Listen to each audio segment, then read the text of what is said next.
Hey, welcome back, everyone. Time now for Daybreak and 10 on Color 10. We are on the air with you for the next 10 minutes without commercials beginning right now. And first, let's head on over to meteorologist TJ Springer for a look at our forecast. Good morning, TJ. A little bit quieter out there for now, guys. Good morning. We are tracking some changes, though, as we head through the next 24 hours. For now, we're going to be socked in with the cloud cover. We did not see a lot of sunshine yesterday. This is that live view over downtown Springfield from our camera on top of the Holland building there, over Park Central Square, where we do have that cloud cover really across the viewing area and the Ozarks for that matter. But there are some pockets of clear sky. I think we'll have that chance for some sunshine at times today. But overall, wide scale circulation around that low and some energy in the upper levels of the atmosphere will keep that cloud cover around. In terms of the feel out there, we are colder compared to this time on our Monday. You can see Springfield 11 degrees for the colder. We were almost 20 degrees warmer in Fayetteville, Arkansas, comparing this time to our Monday. That colder air is moving in with the warmer air retreating off, toward the east. Temperatures are at freezing for some of us, like in Clinton, it's 32 for you compared to 36 in Branton, Harrison. We are at 40 degrees in West Plains. So it's not extremely cold, but still chilly. You want to have the heavier jacket out there. If you are heading out walking your dog later on today in our wagon and walking forecast, expect to not see that sunshine, but expect a chilly feel too with temperatures in the middle 30s. Now we'll have that last look at that 7-day forecast when we do show some wintry weather returning in just a few minutes. All right, TJ, thank you. We have some new information for you this morning. We're following up on an explosion that happened in central Springfield late last night.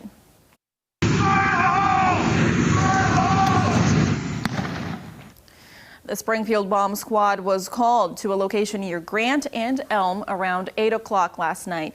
Nigel McDonald is live on the scene right now with what we know so far. Nigel, good morning. What can you tell us?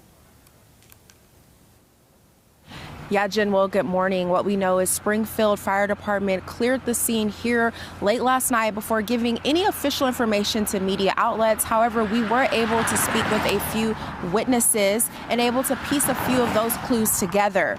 Now, a large police perimeter was set up near the Southside Baptist Church. Looking at video from the scene, we could see a bomb, a robot, and several bomb vehicles directly behind the church. Multiple homes and witnesses say they were evacuated from the area. Some people coming home weren't let back in after.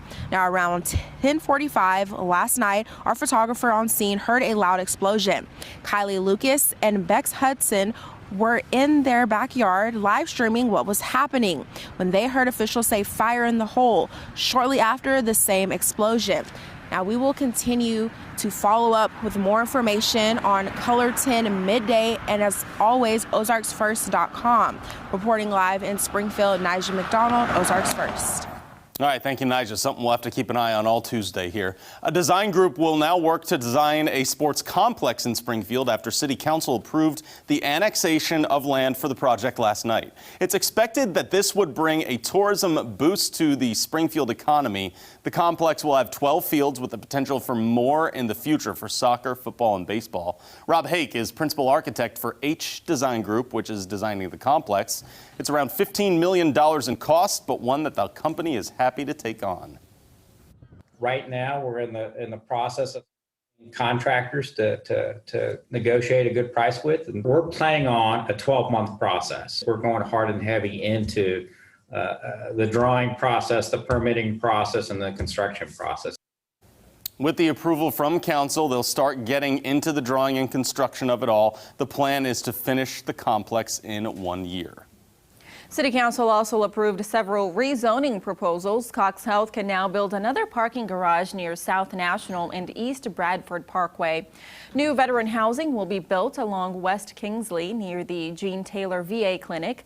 And Victory Mission is going to rebuild its $7 million shelter and add duplexes. Also, hundreds of thousands of dollars were approved on several improvement projects. The Fast Night Trail, Galloway Trail, and Harvard Avenue will see construction on sidewalks, and the Springfield Visitors Bureau is getting an extra $1.6 million in CARES Act funding to jumpstart the city's post-pandemic travel industry. Making news around the region this morning, a Missouri native is part of NBA history after last night's Hornets and Magic game. For the first time, 2 women were part of the officiating crew for an NBA game. That included Natalie Sago, a native of Farmington, Missouri, and a former Drury University softball player. The NBA has 76 officials this season, and 7 of them are female.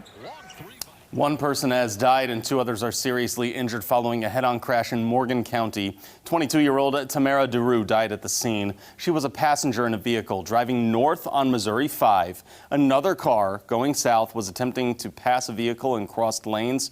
Both hit each other head-on, and both drivers were taken to a hospital in Osage Beach. A student at the University of Arkansas was found dead in a fraternity house. UA police say the 20-year-old was found unconscious in a bathroom over the weekend and was unable to be revived by fraternity members and paramedics.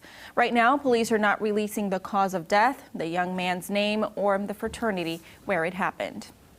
We take a look at some news around America for you. At least 1 person is dead after a tornado came through an Alabama city north of Birmingham last night. The city of Fultondale sustained crumpled buildings and downed trees after the storm. So far, 17 were taken to hospitals and 11 more were treated at the scene there.